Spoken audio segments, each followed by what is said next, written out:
Gentleman yields. Mr. Hern, you're now recognized for 5 minutes. Thank you, Madam Chair. In my 35 years of business with one of the largest brands in the world, we always incorporated non-financial objectives and aspects of environmental, social, and governance, ESG, if you will, because if we disregarded these metrics, we would not have remained competitive in the free market.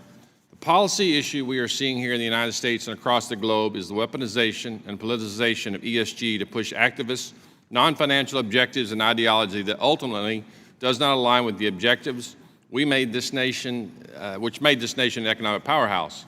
The United States was built on a free market where every dollar that is utilized for the greatest returns wins, and there are moments that stops, the economic dominance stops.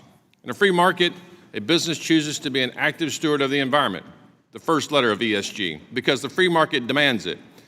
Companies implement environmental conservatism to reduce cost, enhance operational efficiency, and improve the business image in the public eye of their shareholders. Businesses make drastic efforts to be socially responsible in the communities in which they operate, the second letter in ESG, because the free market demands it.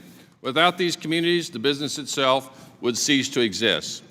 Millions of businesses across the United States and abroad give back to their communities and invest in areas that were previously economic deserts. Without good governance, the third letter in ESG, we would see failure. Throughout the history of this great nation, we have seen businesses rise and fall due to substandard governance. Just most recently, the failure of FTX and Silicon Valley Bank because of deficient governance. ESG investing receives a lot of attention due to its political nature, but Congress should be concerned about all investing that utilizes metrics separate from the majority of investors' best interests, which is to achieve the highest rate of return on their investment. How can we assign a fair value to ESG funds or businesses when not all shareholders are looking for a profitable return?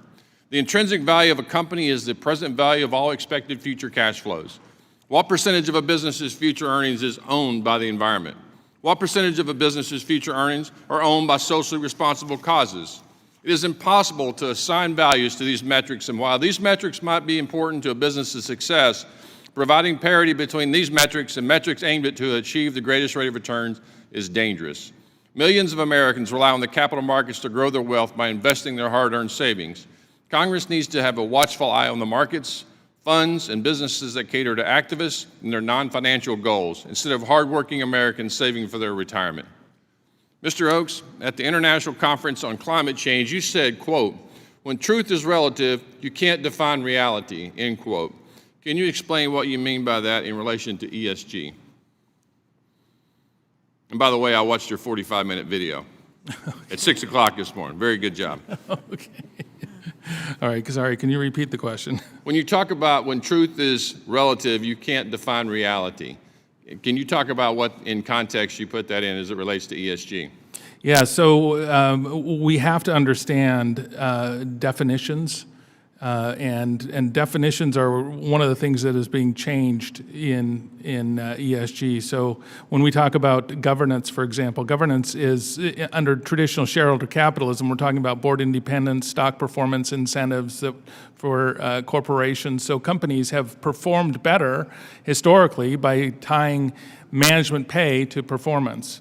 When we look at stakeholder capitalism, which is essentially ESG, governance has changed. We're now talking about demographic quotas for board members and for employees, and we're also talking about tying compensation to ESG metrics.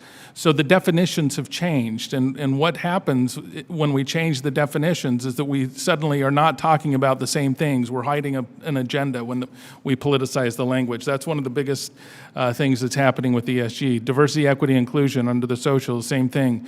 Traditionally, we think of diversity, of ideological diversity and experiential diversity. Now, we're talking about demographic only and ideological purity. Equity, we think of equal opportunities, equal opportunity in the United States, whereas today, under the equity of DEI, it's equity of outcomes or equal outcomes. Inclusion, we think about colorblind society and meritocracy.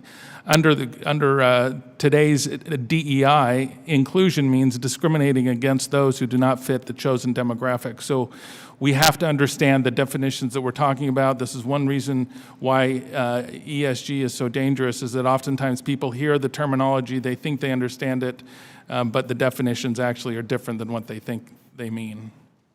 I'd like to thank the witnesses, and Madam Chair, I yield back.